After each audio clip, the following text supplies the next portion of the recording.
Hi friends, welcome to LA 360 tailor. இந்த வீடியோவில் நம்ம என்ன பார்க்க போகிறோம் அப்படின்னா, நான் வந்து நேற்று ஒரு வீடியோ போட்டிருந்தேன் பங்குனி உத்திரத்துக்காக எனக்கு ஆர்டர் வந்திருக்குன்னு. அது எல்லாத்தையும் நான் முடிச்சாச்சா அப்படிங்கிறதையும் இந்த வீடியோவில் சொல்ல போகிறேன். அதே மாதிரி நான் சொல்கிற சின்ன சின்ன டிப்ஸை வந்து நீங்கள் ஃபாலோ பண்ணிங்க அப்படின்னா உங்களாலையுமே ஒரு நாளைக்கு வந்து நிறைய ப்ளவுஸ் தைச்சி உங்களால் வந்து சம்பாதிக்க முடியும். இந்த சேனலை இப்போ தான் ஃபஸ்ட் டைம் பார்க்குறீங்க அப்படின்னா சப்ஸ்கிரைப் பண்ணிட்டு பாருங்கள். இந்த சேனலில் வர எல்லா வீடியோவும் உங்களுக்கு ரொம்ப யூஸ்ஃபுல்லாக இருக்கும். வாங்க வீடியோக்குள்ளே போகலாம். நீங்கள் வந்து இன்னும் வந்து மிஷினில் உட்காரல அப்படின்னா உட்காந்து தச்சிக்கிட்டே வந்து இந்த வீடியோவை பாருங்கள். எப்படியுமே நீங்கள் இந்த வீடியோ வந்து பார்த்து முடிக்கிறதுக்குள்ளே நீங்கள் ஒரு பாதி ப்ளவுஸாக வந்து தச்சு முடிச்சிருவீங்க. நான் வந்து நேற்று வந்து உங்ககிட்ட 7 ப்ளவுஸ் கிட்டே தைக்கணும் அப்படிங்கிற மாதிரி கணக்கு சொல்லியிருந்தேன். நான் வந்து எத்தனை ப்ளவுஸ் தைச்சேன் அப்படின்னா ஒரு 7 ப்ளவுஸ் கிட்டே தைச்சேன். ஆனால் எனக்கு வந்து டைம் எப்படி ஆச்சு அப்படின்னா, நான் ஒரு 10 மணிக்கு உட்காந்தேன் மிஷினில். அதுக்கப்புறமா ஒரு 12:30 வரைக்கும் தைச்சிட்டு அதுக்கப்புறம் நான் வந்து கொஞ்ச நேரம் ரெஸ்ட் எடுத்துக்கிட்டேன். ஒரு அரை மணி நேரம் ரெஸ்ட் எடுத்துகிட்டு சாப்பிட்டுட்டு திரும்ப வந்து 1 மணிக்கு உட்காந்துட்டேன். 1 மணிக்கு உட்காந்து திரும்ப வந்து 3:30 வரைக்கும் தைச்சிட்டு அதுக்கப்புறமா என் பொண்ணு ஸ்கூல் விட்டு வந்தோன்னே அவளை கூப்பிட்டு வந்துட்டு அவளுக்கு தேவையான வேலை எல்லாத்தையுமே முடிச்சுட்டு அதுக்கப்புறமா நான் அவளை கொண்டு டியூஷனில் விட்டுட்டு ஒரு 5:30 மணி இருக்கும். அப்போ உட்காந்தேன். திரும்ப உட்காந்துட்டு திரும்ப வந்து நான் ஒரு 10 மணி வரைக்கும் தைச்சேன். எனக்கு வந்து 7 ப்ளவுஸ் முடிஞ்சுது. நான் இது எதுக்குமே வந்து ஊக்கு வைக்கவே இல்லை. இனிமேல் தான் வைக்கணும். நான் வெள்ளிக்கிழமை இன்றைக்கி தான் வந்து நான் ஊக்கு வைக்கிறதுக்கு எடுத்து வைக்கணும். அதே மாதிரி இன்னும் 3 ப்ளவுஸ் வந்து மிச்சம் இருக்குது. அதில் ஒரு ப்ளவுஸ் வந்து நார்மலாக தைக்கிற ப்ளவுஸ் தான். 2 ப்ளவுஸ் வந்து நமக்கு டிசைன் வைக்க சொல்லியிருக்காங்க. அவங்க சொன்ன ரேட்டு வந்து 350 ரூபாய்க்குள்ள பண்ண சொல்லியிருக்காங்க. அதில் வந்து என்ன டிசைன் வந்து கிளாத்தை வச்சு பண்ண முடியுமோ அதுதான் பண்ண போகிறேன். அந்த வீடியோ வந்து உங்களுக்கு நாளைக்கு வரும். இதில் வந்து நான் எந்த நேரத்துலையுமே நான் வந்து தைக்கும்போது சோர்ந்து போய் உட்காரவே இல்லை. எல்லா டைமுமே எனக்கு வேலை இருக்குது அப்படிங்கிற மைண்ட் தாட்லேயே வந்து தைச்சிட்டு இருந்தேன். தையல் தொழிலை பொறுத்த வரைக்கும் இந்த மாதிரி ஏதாவது ஒரு ஃபெஸ்டிவல் வரும்போது இல்லை ஏதாவது ஒரு ஃபங்க்ஷன் வரும்போது மட்டும்தான் நமக்கு வந்து இவ்வளோ பிஸியாக இருக்கும். அந்த டைமை வந்து பயன்படுத்தி நம்ம நிறைய சம்பாதிக்கணும். நம்ம ஃப்ரீயாக இருக்கிற டைமும் வரதான் செய்யும். அந்த டைம் வந்து நம்ம ரெஸ்ட் எடுத்துக்கலாம். இந்த மாதிரி டயத்தில் வந்து நம்ம வந்து வேண்டான்னு சொல்லாமல் எல்லா ப்ளவுஸையுமே வாங்கி தச்சு கொடுக்குற மாதிரி நீங்கள் பிளான் பண்ணிக்கோங்க. நமக்கு வர்ற ஒவ்வொரு ப்ளவுஸுமே நமக்கு பணம் தான். நம்ம வந்து வீட்டிலேருந்து சம்பாதிக்கிறோம். நம்ம வீட்டு வேலையும் பார்த்துக்கிறோம், நம்ம குழந்தைங்களையும் பார்த்துக்கிறோம். அதையும் பார்த்துட்டு இப்படி ஒரு சம்பாத்தியம் கிடைக்கிது அப்படின்னா நம்ம வந்து வேண்டான்னு சொல்லாமல் நம்ம வந்து தைக்க ஆரம்பிச்சிடணும். அதே மாதிரி கஸ்டமர் வந்து எந்த டைம் கேட்குறாங்க அப்படிங்கிறத நோட் பண்ணிக்கோங்க. அவங்க வந்து இப்போ வந்து எனக்கு ஞாயிற்றுக்கிழமை ஃபங்க்ஷன் அப்படின்னு சொல்கிறாங்க அப்படின்னா சனிக்கிழமை நைட்டு கொடுக்குற மாதிரியே பேசிக்கோங்க. நம்ம வந்து கொஞ்சம் முன்னாடி தச்சுட்டா கூட நம்ம இடையில கூப்பிட்டு கொடுத்துக்கலாம். ஆனால் நம்ம வந்து முன்னாடியே கொடுக்கோன்னு சொல்லிவிட்டு அதை கொடுக்கல அப்படின்னா அவங்க ஃபோன் பண்ணி கேட்டுகிட்டே இருப்பாங்க. அப்போ வந்து நமக்கு டிஸ்டர்பன்ஸ் ஆகும். அதே மாதிரி நம்மளால் வந்து தைக்கும் போது கொஞ்சம் வந்து பயத்திலே வந்து தைக்கிற மாதிரி இருக்கும். அந்த மாதிரி நீங்கள் வந்து எப்போவுமே வச்சுக்கிடாதீங்க. நம்ம வந்து கஸ்டமர்கிட்ட ஒரு டைம் சொல்லிவிட்டு அதுக்கு முன்னாடியே கொடுத்துட்டா பிரச்சனை கிடையாது. நம்ம சொன்ன டயத்தை விட நம்ம வந்து பின்னாடி கொடுத்தோம் அப்படின்னா அவங்க ஃபோன் பண்ணி கேட்டுகிட்டே இருப்பாங்க. அப்போ வந்து நமக்கு டிஸ்டர்பன்ஸ் ஆகும். நீங்கள் வந்து அதை அவாய்ட் பண்ணிக்கோங்க. நிறைய பேருக்கு வந்து ஆர்டர் வந்துட்டுருக்கும். நம்ம வந்து இந்த டைம் வந்து இப்படி கஷ்டப்படுறோமே, ஏன் இவ்வளோ கஷ்டப்பட்டு நம்ம தைக்கணும் அப்படிங்கிற மாதிரி நிறைய பேர் நினைப்பீங்க. அப்படி இல்லை, நம்ம வந்து நம்ம ஃபேமிலிக்காகவும் நம்ம குழந்தைங்களுக்காக தான் இந்த மாதிரி கஷ்டப்படுறோம். கஷ்டப்பட்டு நம்ம சம்பாதிக்கிறனால எந்த தப்புமே கிடையாது. நம்ம வந்து பொய் சொல்லக்கூடாது, திருடக்கூடாது. இந்த தொழிலை பொறுத்த வரைக்கும் நம்மளை யாரும் ஏமாற்ற போகிறதில்ல. நம்ம செய்கிற வேலைக்கு தான் கூலி கொடுக்க போகிறாங்க. நம்ம வந்து கௌரவமாகவே இந்த தொழிலை வந்து சம்பாதிக்கலாம்.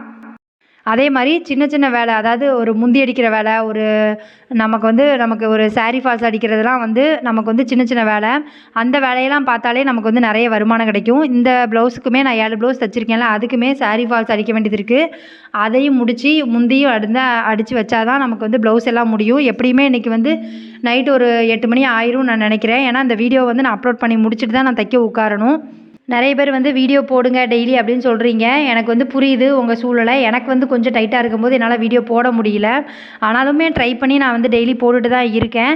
நீங்கள் வந்து அதுக்கு தக்கன வந்து சப்போர்ட் பண்ணுங்கள். ஏன்னா நம்ம வந்து நான் என்னோடய வேலையும் பார்த்துட்டு எனக்கு வீடியோவும் எடுத்துகிட்டு அதுக்கு வந்து உங்களுக்கு வாய்ஸ் ஓவரும் கொடுத்து நான் வந்து போடுறது கொஞ்சம் கஷ்டமாக தான் இருக்குது. இருந்தாலுமே நான் நினைக்கிறது என்ன அப்படின்னா, என்னை பார்த்து ஒரு 2 பேர் வந்து தச்சு வருமானம் சம்பாதிக்கிறாங்க அப்படின்னா உண்மையிலே எனக்கு ரொம்ப சந்தோஷம் தான். அதனால தான் நான் வந்து டெய்லி வந்து நான் வீடியோ போடுறதுக்கு ட்ரை பண்ணிகிட்டே இருக்கேன். அதே மாதிரி தையல் தொழில் செய்கிறவங்க வந்து அவங்களோட எதிரி யார் அப்படின்னா மற்றவங்க யாருமே கிடையாது, நம்ம தான். நம்மளோட சோம்பேறித்தனத்தை வந்து நம்ம வந்து வச்சிருக்க நமக்கு வந்து இந்த தொழிலை வந்து சம்பாதிக்க முடியாது. நம்ம வந்து கஸ்டமர் வந்து இழக்கிற மாதிரி இருக்கும். ஏன்னா நம்ம வந்து கரெக்ட் டயத்துக்கு கொடுக்குறது மட்டும்தான் நம்ம வந்து இந்த தொழிலை ஃபாலோ பண்ண வேண்டியது. கரெக்டாக தச்சு கொடுக்கணும், நம்ம டைமிங் வந்து கரெக்டாக கொடுக்கணும். இது மட்டும்தான். நிறைய பேர் வந்து என்ன சொல்லுவாங்க அப்படின்னா, நான் தைக்கணும் தாக்கா நினச்சேன், நான் வந்து உட்காந்து தச்சிட்டு இருந்தேன், ஒருத்தங்க வந்து பேசிகிட்டு இருந்தாங்க, அதனால் டைம் ஆயிடுச்சு. இந்த மாதிரி சின்ன சின்ன விஷயங்களுக்கு வந்து நீங்கள் இடம் கொடுக்காதீங்க. உங்களுக்கு வேலை இருக்குது அப்படின்னா, ஏக்கா எனக்கு வேலை இருக்குது, நீங்கள் வந்து பிறகு நம்ம பேசுவோம் அப்படிங்கிற மாதிரி நீங்கள் பேசுறீங்க. அது ஒன்றும் தப்பு கிடையாது. முதல்ல வந்து நீங்கள் அப்படி சொல்லும்போது அவங்க வந்து இந்த பொண்ணுக்கு திமிரு அப்படின்னு ஏதாவது சொல்லுவாங்க. அதெல்லாம் நீங்கள் வந்து கேர் பண்ணக்கூடாது. நமக்கு வந்து நம்ம வேலை முக்கியம். நம்ம கஸ்டமர் வந்து நம்ம வாசல் நின்று ஏன் இன்னும் தைக்கலை அப்படிங்கிற மாதிரி சத்தம் போடுற மாதிரி நம்ம வச்சுக்கக்கூடாது. அப்படிங்கும்போது நம்ம வேலையை வந்து நம்ம கரெக்டாக செய்யணும். அதே மாதிரி ஒரு ஃபோன் வந்துச்சு அப்படின்னாலும் அந்த ஃபோனில் 1 மணி நேரம் பேசுகிறதுனால நமக்கு ஒன்றும் கிடைக்க போகிறதில்ல. அது வெரி இம்பார்ட்டன்ட். ஏதாவது விஷயம் இருக்குது அப்படின்னா ஓகே. இல்லை அப்படின்னா எதுக்கு போட்டு வேஸ்ட்டாக 1 மணி நேரம் வேஸ்ட் பண்ணிவிட்டு அந்த டைமில் வந்து நம்ம வந்து ஏக்கா எனக்கு கொஞ்சம் வேலை இருக்குது, கொஞ்சம் வெயிட் பண்ணுங்கள், நான் வந்து தச்சு முடிச்சுட்டு உங்களுக்கு பேசுகிறேன் அப்படின்னு சொல்லுங்கள். ஏன்னா நான் வந்து நிறைய பேர் எனக்கு வந்து ஃப்ரெண்டு அப்படிங்கிற மாதிரி நிறைய பேர்லாம் கிடையாது. நான் வந்து யார்கிட்டையுமே அவ்வளோவா பேசிக்க மாட்டேன். எனக்கு டைமும் இருக்காது. ஏன்னா வீடியோ எடுத்துகிட்டு இருப்பேன் அப்படிங்கிறதுனால எனக்கு ஃபோன் பண்ணாலும் எனக்கு வந்து வீடியோ எடுக்கிறதுனால கட் ஆயிரும். நான் வந்து பேசிவிட்டு அதுக்கப்புறம் தான் வீடியோ எடுக்கிற மாதிரி இருக்கும். என்னால் வந்து ஃபோன் பேசிக்கிட்டேவும் தைக்க முடியாது. ஏன்னா நம்ம வீடியோ எடுத்துகிட்டு இருக்கோம், பாதியில் நிற்கும். அது வந்து நம்ம வந்து பேசி முடித்தா தான் நம்மளால் தைக்க முடியும். அப்படிங்கிறதுனால நான் வந்து யார் பேசினாலுமே எனக்கு ஒரு 6 மணிக்கு மேலே பேசுங்க, இல்லை 4 to 5 பேசுங்க அப்படின்னு சொல்லுவேன். ஏன்னா என் பொண்ணு அந்த டைம் வந்திருப்பா, நான் அந்த டைம் அவள் கூட தான் இருப்பேன். அப்போ ஏதாவது இம்பார்ட்டன்ட் அப்படின்னா அப்போ பேசிக்கிடுவேன். எங்கள் அம்மாட்ட பேசுகிறதா இருந்தால் கூட அந்த 4 to 5 தான் நான் பேசுவேன். ஏன்னா எனக்கு வேலை இருக்குது அப்படின்னு சொல்லி அம்மாவும் புரிஞ்சுக்கிடுவாங்க, இடையில கூப்பிட மாட்டாங்க. ஏதாவது ஒரு எமர்ஜென்சி விஷயம் அப்படின்னா மட்டும்தான் கூப்பிடுவாங்க. அந்த டைம் நான் பேசிக்கிடுவேன். நம்ம டயத்தில் வந்து பாதி டைம் எடுக்கிறது அப்படின்னா ஃபோன் தான். ஒன்று ஃபோன் பார்ப்போம், இல்லை ஃபோனில் பேசுவோம். அந்த 2 விஷயம் தான். இது 2ம் பண்ணக்கூடாது அப்படிங்க கிடையாது. நமக்கு டைம் இருக்கும்போது அதை யூஸ் பண்ணிக்கணும். நம்ம டயத்தை வந்து அதுக்கு வேஸ்ட் பண்ணிகிட்டே இருக்கக்கூடாது. நமக்கு வந்து ஒரு சில நாள் வந்து 2 ப்ளவுஸ் தான் இருக்கும், 1 ப்ளவுஸ் தான் இருக்கும். அந்த டைமில் வந்து நம்ம வந்து பேசிக்கிட்டே ஃபோன் பேசலாம், இல்லை நம்ம வந்து வீடியோ பார்க்கலாம், எதுனாலும் பண்ணலாம். நம்ம வேலையை கெடுத்து நம்ம வந்து ஒரு வீடியோ பார்த்ததுனால நமக்கு ஒரு பிரயோஜனமே கிடையாது. நம்ம வேலையும் கெட்டு போகும், டைமும் வேஸ்ட் ஆகும். அந்த கடைசி நேரத்தில் உட்காந்து முட்டி தச்சிட்டு இருக்கிற மாதிரி இருக்கும். அது வந்து இன்னுமே நமக்கு வந்து ப்ரெஷராக இருக்கும். நம்ம எப்போவுமே தைக்கும்போது ஃப்ரீயாக தைக்கிற மாதிரி பார்த்துக்கோங்க, எந்த டென்ஷனும் இல்லாமல். அப்போனா மட்டும்தான் அந்த ப்ளவுஸ் வந்து கரெக்டாக வரும். அது வந்து என்னோடய நம்பிக்கை. நான் வந்து என்னோட தைக்கிற நேரத்தை நான் யாருக்குமே கொடுக்க மாட்டேன். எனக்கு வந்து வேலை இருக்குது அப்படின்னா யார் ஃபோன் பண்ணாலும் சரி, அக்கா என்ன விஷயம் சொல்லுங்கள் அப்படின்னு சொல்லிவிட்டு, எனக்கு வேலை இருக்குது, நான் கொஞ்சம் நேரம் கழிச்சு பேசுகிறேன்க்கா அப்படின்னு சொல்லிடுவேன். இம்பார்ட்டண்டாக இருந்தால் நான் பேசுவேன். அது வந்து என்னோட திமிர்லாம் கிடையாது. ஏன்னா எனக்கு வேலை இருக்குது, என்னோடய வேலையை வந்து கெடுத்துட்டு நம்ம இப்போ ஒரு இடத்துல வேலை பார்க்குறோம், அங்கே வந்து ஃபோன் பேசக்கூடாது அப்படின்னு சொன்னால் நம்ம ஃபோனை வந்து ஆஃப் பண்ணியோ இல்லை சைலண்டில் போட்டோ நம்ம வந்து வெளியே வச்சுட்டு தான் போவோம். அப்படி தான் இப்போ வந்து நிறைய வேலை செய்கிற இடத்துல இருக்குது. அப்படிங்கும்போது நம்ம செய்கிற தொழிலில் வந்து அவங்களுக்கு வந்து நிறைய பேருக்கு, நம்மளை சுற்றி இருக்க நிறைய பேருக்கு தெரியும் நம்ம வந்து தைக்கிறோம் அப்படிங்கிறது. அவங்களுக்கு தெரியல அப்படின்னா கூட நீங்கள் சொல்லிடுங்க, ஏக்கா அந்த டயத்து வரைக்கும் நான் தச்சிட்டு இருப்பேன், அதனால் கால் பண்ண வேண்டாம், நீங்கள் ஏதாவது எமர்ஜென்சினா கால் பண்ணுங்கள் அப்படிங்கிற மாதிரி சொல்லிடுங்க. ஒன்றும் தப்பு கிடையாது. அவங்க வந்து அதனால் உங்ககிட்ட வந்து பேச நிப்பாட்டுறாங்க, இல்லை வந்து அவங்கக்கிட்டேருந்து நீங்கள் வெளியில் போகிறீங்க அப்படின்னா அதை பற்றி நீங்கள் எதுவும் ஃபீல் பண்ணாதீங்க. ஏன்னா நம்மளோட சூழ்நிலையை கூட புரிஞ்சிக்க முடியாது அப்படின்னா அவங்க வந்து நம்ம கூட இருந்து எதுக்கு? நம்ம வந்து ஏதோ ஒரு இடத்துல வந்து நம்ம தைக்காமல் உட்காந்துருக்கோம் அப்படின்னா, உன்னால் முடியும், நீ தை அப்படின்னு சொல்கிற உறவுக்கு தான் நமக்கு வேணும். இதை விட்டுட்டு நம்ம வந்து நீ என்கிட்ட பேசலை, அதனால தான் நான் உன்கிட்ட வந்து பேசலை அப்படிங்கிற மாதிரி இந்த விஷயத்துக்கெலாம் நம்மளை வந்து அவாய்ட் பண்ணுறவங்கள நீங்களுமே அவாய்ட் பண்ணிடுங்க. அது ஒன்றும் தப்பு கிடையாது. கொஞ்சம் வந்து நீங்கள் வந்து ஃபோனை வந்து கொஞ்சம் அவாய்ட் பண்ணி பாருங்களேன். அதாவது ஃபோன் பேசுகிறதோ, நம்மளோட பர்சனலை யார்கிட்டையும் சொல்கிறதோ, அந்த மாதிரி விஷயங்கள் வந்து கொஞ்சம் அவாய்ட் பண்ணிங்க அப்படின்னாலே வீட்டில் பாதி பிரச்சனை குறைஞ்சிரும். நம்ம வந்து நார்மலாக ஒரு விஷயம் நடந்திருக்கும் நம்ம வீட்டில், அதை வந்து நம்ம மனசு கேட்காம ஒருத்தங்கிட்ட சொல்லுவோம். அதை வந்து அவங்க ஒரு ஐடியா கொடுப்பாங்க. நானாக இருந்தால் அந்த இடத்துல நான் இப்படி பண்ணியிருப்பேன், அப்படி பண்ணியிருப்பேன் அப்படின்னு சொல்லுவாங்க.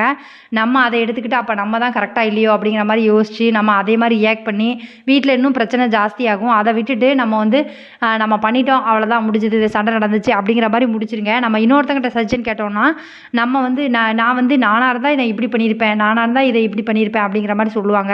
உண்மையிலே அந்த பிரச்சனை வந்து அவங்களுக்கு வரும்போது தான் தெரியும் அவங்க என்ன பண்ணுவாங்கன்னு. ஆனால் வெளியிலேருந்து பேசும்போது அது வந்து ஒரு பிரச்சனையாக தான் அவங்களுக்கு தெரியும். நம்ம அனுபவிக்கிறவங்களுக்கு தான் அதோட விஷயம் என்ன அப்படிங்கிறது புரியும்.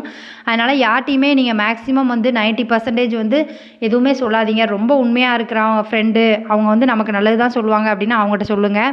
பிரச்சனையை வந்து பெருசாக்குறவங்க கிட்ட நீங்கள் வந்து சொல்கிறத அவாய்ட் பண்ணிடுங்க. அது சொல்கிறதுனால எந்த பிரயோஜனமும் கிடையாது. அந்த பிரச்சனை சரியாக போகிறதும் கிடையாது. இதை வந்து மைண்ட் தாட்டில் வச்சுக்கோங்க. ஃபோன் பேசுகிறத கொஞ்சம் கம்மி பண்ணி பாருங்கள். உங்கள் வீட்டில் கொஞ்சம் சேஞ்ச் இருக்கும், உங்கள் மைண்ட்லேயுமே சேஞ்ச் இருக்கும். ஏன்னா நம்ம வந்து ஃபோன் பேசும்போது அவங்க வந்து இவ்வளோ சம்பாதிக்கிறாங்க, இவங்க இவ்வளோ சம்பாதிக்கிறாங்க, லாஜிக்காக வந்து பேசுகிறது என் புருஷன் எனக்கு வந்து இது பண்ணிட்டு போனாங்க, இந்த மாதிரி சின்ன சின்ன விஷயங்கள் சொல்லும்போது உங்களுக்கு வந்து உங்கள் மனசில் தோணும், நம்ம வீட்டுக்காரர் நமக்கு இந்த ஹெல்ப்லாம் பண்ண மாட்டாங்க. அந்த மாதிரி சின்ன சின்ன விஷயங்கள்லாம் தோணும். ஒவ்வொருத்தங்க வந்து ஒவ்வொரு கேரக்டரில் இருப்பாங்க. யாரையுமே யார் கூடயும் கம்பேர் பண்ண முடியாது. நம்ம வாழ்க்கையை வந்து இன்னொருத்தங்க கூட கம்பேர் பண்ணி நம்ம வாழ்க்கையை நம்மளே வந்து கெடுத்துக்கக்கூடாது. அதனால் வந்து அவங்க அப்படி செய்கிறாங்க, நீங்கள் ஏன் செய்யலை அப்படின்னு கேட்டிங்கன்னா கண்டிப்பாக வீட்டில் பிரச்சனை தான் வரும். அதெல்லாம் அவாய்ட் பண்ணுங்கள். நம்ம வந்து முடிஞ்ச அளவுக்கு எனக்கு இந்த வேலை இருக்குது, இந்த வேலையை செஞ்சு கொடுங்க அப்படின்னு கேட்குறது ஓகே. அவங்க செய்கிறாங்க, நீங்கள் ஏன் செய்யலைன்னு கேட்கும்போது பிரச்சனை பெருசாயிரும். அதனால் நீங்கள் அந்த தப்பெல்லாம் பண்ணாதீங்க. அதனால் ஃபோனை வந்து கொஞ்சம் தைக்கிறீங்க அப்படின்னா கண்டிப்பாக குறைச்சிக்கோங்க, அது நல்லது. ஏன்னா நம்ம வேலையை வந்து அது பாதிக்கும் கண்டிப்பாக. இந்த வீடியோவில் சொன்ன எல்லா விஷயங்களுமே என்னோட கருத்து மட்டும்தான். நான் வந்து இதில் எதெல்லாம் ஃபேஸ் பண்ணியிருக்கனோ அதுலேருந்து நான் எப்படி வெளியே வந்தேன் அப்படிங்கிறது தான் அந்த வீடியோவில் இருக்குது. நானுமே இந்த மாதிரி பிரச்சனைலாம் சமாளிச்சுட்டு அதுக்கப்புறம் நம்ம வந்து பேசுகிறனால தானே பிரச்சனை, இனிமேல் வந்து எதுவுமே வெளியில் சொல்லக்கூடாது அப்படிங்கிற மாதிரி வந்து நான் மனசில் எடுத்துக்கிட்டேன். அதை தான் உங்களுக்கு சொல்லியிருக்கேன். யூஸ்ஃபுல்லாக இருந்துச்சு அப்படின்னா கண்டிப்பாக எடுத்துக்கோங்க. Thank you friends. இவ்வளோ நேரம் இந்த வீடியோ பார்த்ததுக்கு ரொம்ப நன்றி. இந்த வீடியோ வந்து உங்களுக்கு பிடிச்சிருக்குன்னு நினைக்கிறேன். இந்த வீடியோ உங்களுக்கு பிடிச்சிருக்கு அப்படின்னா லைக் பண்ணுங்கள், கமெண்ட் பண்ணுங்கள், ஷேர் பண்ணுங்கள். இந்த மாதிரி வீடியோ வேணும் அப்படின்னாலும் கீழே கமெண்ட் பண்ணுங்கள்.